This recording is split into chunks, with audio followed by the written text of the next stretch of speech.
at the global level, I would like to outline some of the basic elements of an approach that may allow a just and durable solution to the Kashmir issue, and that are now as follows. One, the multi-dimensional nature of the problem needs to be acknowledged, and that is A, the Kashmir problem is an issue of self-determination which has three parts, namely Kashmiris as the principal stakeholders, Pakistan and India. B, it's an issue of basic human rights which forms part of just origins of general international law. And C, it's essentially a regional issue, but at the same time it's a matter concerning the international community as a whole, since it has implications for global peace and security, not the least due to the nuclear potential of Pakistan and India. Two, in terms of people's rights, that is self-determination, a solution to implement the UN resolution has to be pursued on the basis not merely bilateral but by tripartite approach.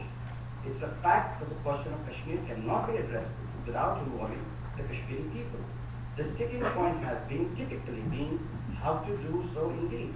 The key, I believe, the demand of Kashmir is that Kashmir should be solved through a meaningful tripartite dialogue. India has refused to accept this thus far. Strictly bilateral approaches to resolving Kashmir have failed all throughout and are likely to do so in future as well. A successful process must include a direct and effective participation of people of Kashmir. What has made Kashmir impractical over the years has been the bilateralism in dealing with the question of Kashmir. It's not a coincidence that every single dialogue and agreement on Kashmir since 1947 share two things in common. They all fail to bring peace, and they all excluded Kashmiris.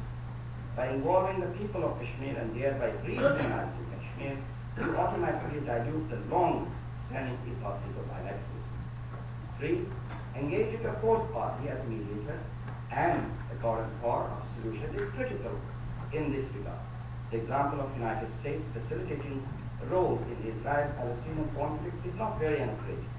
But generally speaking, the only global superpower has strategic interests in every region of the world and hence cannot be ignored.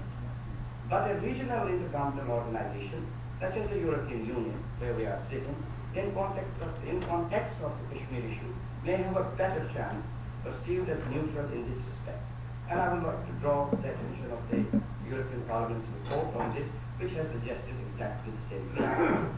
Four, it has also been realized that nothing can be gained from armed confrontation.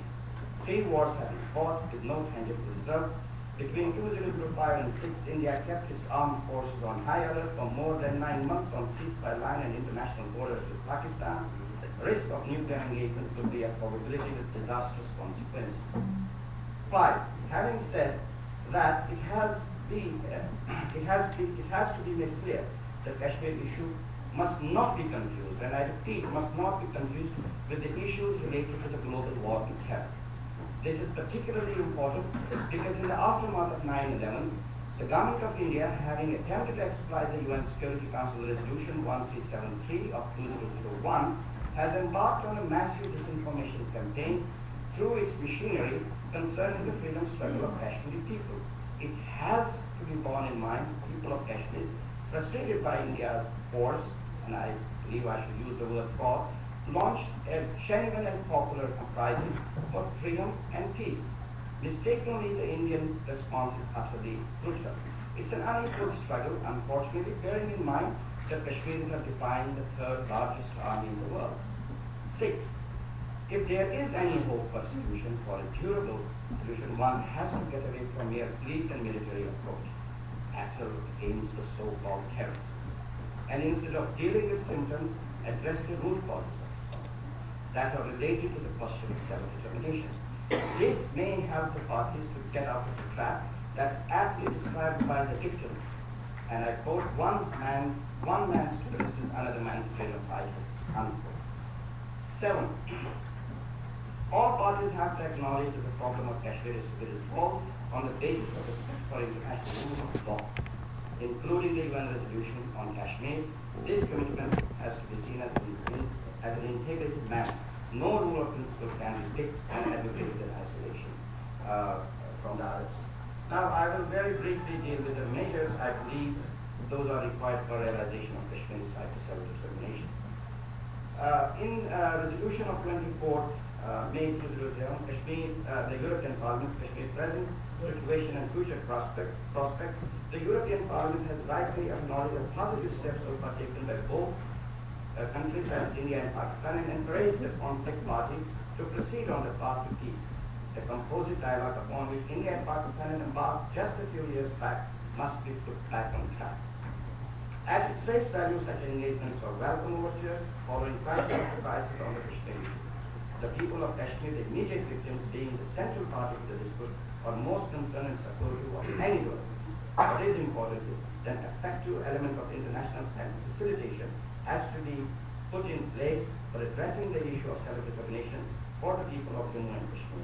And I believe US, EU, and OIC enjoys good communication relations with both Pakistan and India, and that there is a cooperation for encouraging dialogue and peace in the region.